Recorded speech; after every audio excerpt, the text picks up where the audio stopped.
From forest king to divine steed, how did the lion become Durga's mount? Durga की सवारी शेर पर दिखाते हैं। Question. Durga is shown riding a lion. तो वो शेर का पार्ट बजाने वाली आत्मा कौन है?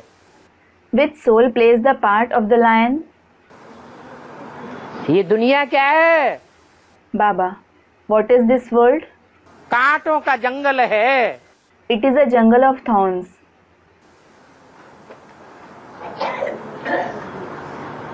देवी की सवारी दो प्रकार से दिखाते हैं।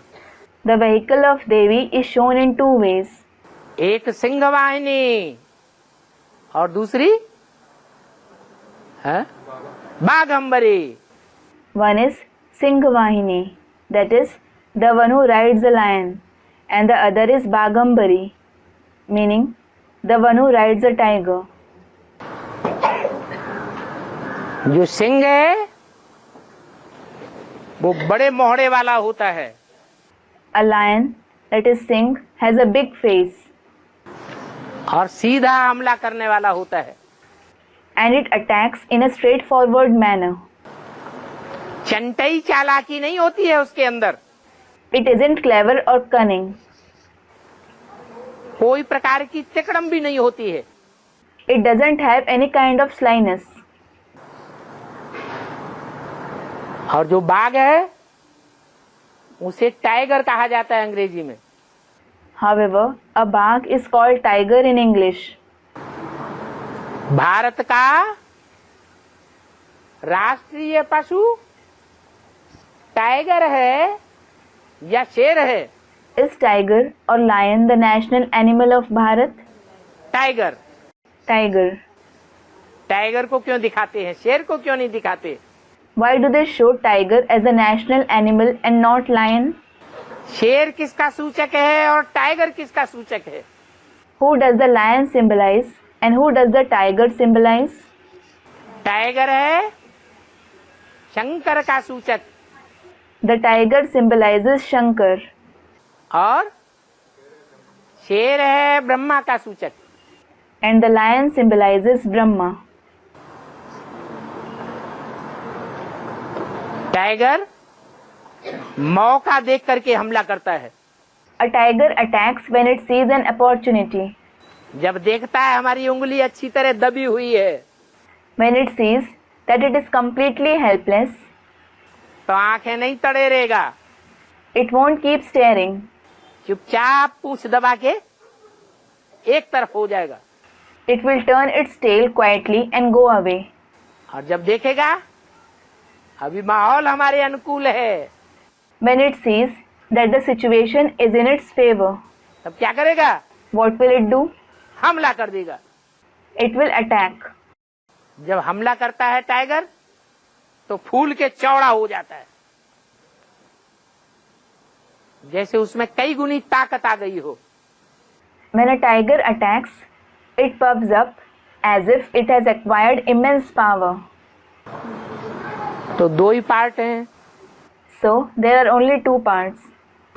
जब कलयुग का अंत होता है, When the Iron Age ends,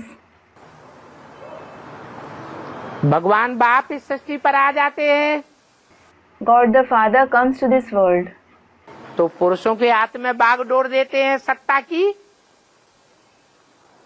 की बागडोर पुरुषों के हाथ में दी जाती है या शक्तियों के हाथ में दी जाती है? Does he give the reins of the administration to men, or is it given to the Shaktis? है? किसके हाथ में दी जाती है? To whom is it given? शक्तियों के हाथ में दी जाती है। He gives it to the Shaktis. मुरली में बोला हुआ भी है, It is also said in the Murli. सारे डायरेक्शंस कन्याओं माताओं के द्वारा निकलने चाहिए। All the directions should be relayed through the maidens and mothers. सारी सत्ता कन्याओं माताओं के हाथ में होनी चाहिए। The entire administration should be in the hands of the maidens and mothers. तो जो भी पुरुष चोले हैं उनको भगवान का डायरेक्शन मान लेना चाहिए या नहीं मान लेना चाहिए? Should all those who have a male body accept God's direction or not? है? मान लेना चाहिए। They should. बड़े आराम से शक्ति को सवारी दे देनी चाहिए। They should let the Shaktis ride them very easily. उनको कहा जाता है शेरनी शक्ति। They are called Sherni Shakti, meaning lioness-like Shakti. इनको Who? देवियों को कहा जाता है शेरनी शक्ति। Devis are called Sherni Shakti. जो शिव की शक्तियां बनती हैं, They become the Shaktis of Shiv. कोई असुर की शक्तियां नहीं बन सकती। They can't become the Shaktis of a demon. एक शिव बाबा, दूसरा न कोई। One Shiv Baba and none else. अगर कोई दूसरे का आधार लिया तो वो शिव शक्ति की स्टेज में नहीं आ सकती। वो फिर उन शेर और टाइगर के ऊपर सवारी नहीं कर सकती। If they take someone else's support, they can't attain the stage of Shiv Shakti. They can neither ride the lion nor the tiger.